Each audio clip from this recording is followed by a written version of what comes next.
গাজীপুরের টঙ্গীর তুরাগ তীরে শুরু হলো ৫৮তম বিশ্ব ইজতেমার প্রথম পর্ব। আম বয়ানের মধ্য দিয়ে শুরু হয় আনুষ্ঠানিকতা। সকাল ১০টায় বিভিন্ন খিত্তায় খিত্তায় তালিমের আমল হবে। এরপর অনুষ্ঠিত হবে দেশের বৃহত্তম জুমার নামাজ।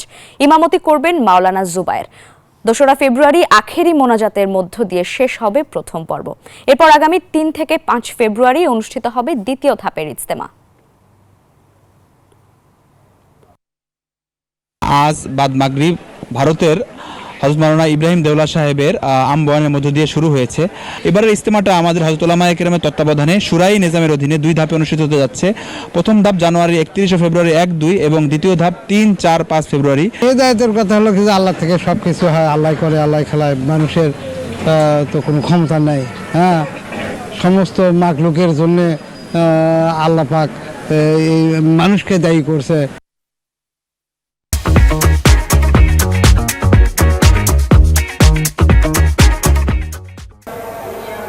লাইবা জান্নাত, আপনাকে ধন্যবাদ।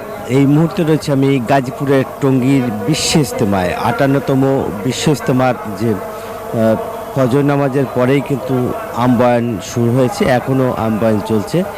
এবং আমরা যদি দেখাই যে এই আম বয়ানের মধ্য দিয়ে দিন এবং দিনের পথে এবং আল্লাহকে কিভাবে পাওয়া যায় সেই ব্যাপারে কিন্তু হেদায়েতের কথা বলা হচ্ছে। আমরা যদি একটু দেখাতে চাই যে ধর্মপ্রাণ মুসলমানরা কিন্তু দলে দলে কিন্তু আসতে শুরু করেছে এবং পুরা ময়দান কিন্তু ভরে গেছে। এবং এখন পর্যন্ত যে বিদেশি ৭২টি দেশের ধর্মপ্রাণ মুসলমানরা কিন্তু আসতে শুরু করেছে। এবং আমরা যদি একটু বলি যে এখানকার এবং প্রায় ২৫০০-এর মতো বিদেশি মেহমান এসেছে এবং এখানকার যে মিডিয়া উইং তিনি দাবি করেছেন এখন পর্যন্ত আমরা দেখেছি যে আইন শৃঙ্খলা প্রায় ৭,০০০ আইন শৃঙ্খলা বাহিনী মোতায়েন করা হয়েছে এবং প্রত্যেকটা পয়েন্টে ১৬টি পর্যবেক্ষণ ওয়াচ টাওয়ার রয়েছে র্যাবের।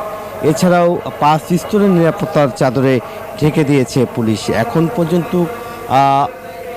এই বিশ্ব ইজতেমায় যারা ধর্মপ্রাণ মুসলমানরা অংশ নিয়েছে এবং যেহেতু হজের পরে সবচেয়ে দ্বিতীয় বৃহৎ যে তাবলিগ জামাত সেটা বাংলাদেশেই হয় এবং এইখানে আমরা দেখেছি যে লাখো মানুষের ঢল নেমেছে এবং মুসল্লিরা এসেছেন এবং দলে দলে তারা এই একই শামিয়ানার নিচে তারা অবস্থান করছে। এবং আমরা দেখেছি যে ফজরের নামাজ পড়তে ঢাকার আশেপাশে যেসব জেলার মানুষ তারা কিন্তু তাদেরকে আসতে দেখা গেছে, যেহেতু এই ফজর নামাজ তারা এখানে আদায় করছে। এবং আমরা তাদের সাথে কথা বলেছি, তারা বলেছে যে একসঙ্গে যেহেতু পবিত্র জুম্মার দিন আজ এবং শুক্রবার, যেহেতু বয়ানের পরেই কিন্তু যে একসঙ্গে ধর্মপ্রাণ মুসলমান একসঙ্গে একই সাথে এত মানুষ নামাজ পড়বে।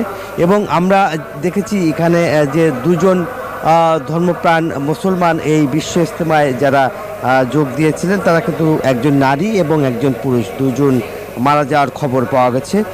এখন পর্যন্ত আমরা দেখেছি যে এই যে প্রায় ৩০০ সিসিটিভি এখন পর্যন্ত রয়েছে এবং সেই সিসিটিভির আওতায় যেগুলো রয়েছে এখন পর্যন্ত মানে কোনো সহিংসতা বা অন্য ধরনের নাশকতা এখন পর্যন্ত কোনো পরিকল্পনাও পাওয়া যায়নি। এবং এই সিসি ক্যামেরা দিয়ে কিন্তু পর্যবেক্ষণ করা হচ্ছে এবং প্রত্যেকের গতিবিধি নজরদারিতে রাখা হয়েছে। এই ছিল বিশ্ব ইজতেমার ৫৮তম বিশ্ব ইজতেমার প্রথম পর্বের আমার কাছে এই ছিল সর্বশেষ তথ্য। একই তথ্য জানতে আমার আর এক সহকর্মী রয়েছে আর এক প্রান্তে, যাচ্ছি জাহাঙ্গীরের কাছে। জাহাঙ্গীর। ধন্যবাদ নাজমুল। আপনি আসলে যেমনটি বলছিলেন গাজীপুরের টঙ্গী তুরাগ নদের তীরে এবারের বিশ্ব ইজতেমার প্রথম ধাপের প্রথম পর্ব শুরু হয়েছে। গতকাল বৃহস্পতিবার বাদ মাগরিব ইব্রাহিম দেওলার আম বয়ানের মধ্য দিয়েই কিন্তু এবারের বিশ্ব ইজতেমার প্রথম পর্ব শুরু হয়েছে।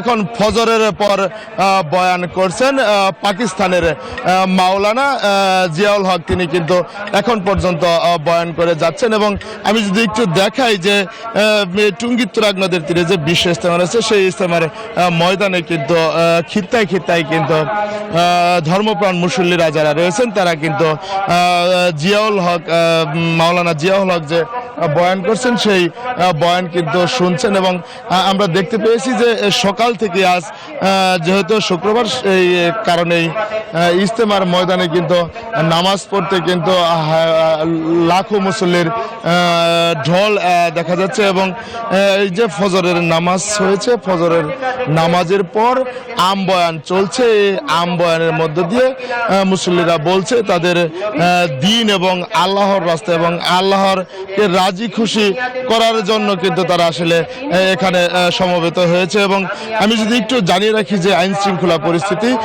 এই যে ইজতেমার ময়দান রয়েছে সেই ইজতেমার ময়দানে 16টি ওয়াচ টাওয়ার রয়েছে এবং 350-এর উপরে সিসিটিভি রয়েছে পর্যবেক্ষণের জন্য এবং মুসল্লিদের নিরাপত্তার জন্য এবং মুসল্লিরা কিন্তু এখন ধর্মপ্রাণ মুসল্লি যারা রয়েছে তারা কিন্তু এখন আম বয়ান শুনছে এই আম বয়ানের পর কিন্তু তারা আম বয়ানের পর তারা কিন্তু খাবার দাবার খাবেন। তো এই ছিল গাজীপুরের টুঙ্গী তুরাগ নদের তীর থেকে আমার কাছে সর্বশেষ তথ্য। লাইবা জাহাঙ্গীর, ধন্যবাদ আপনাকে।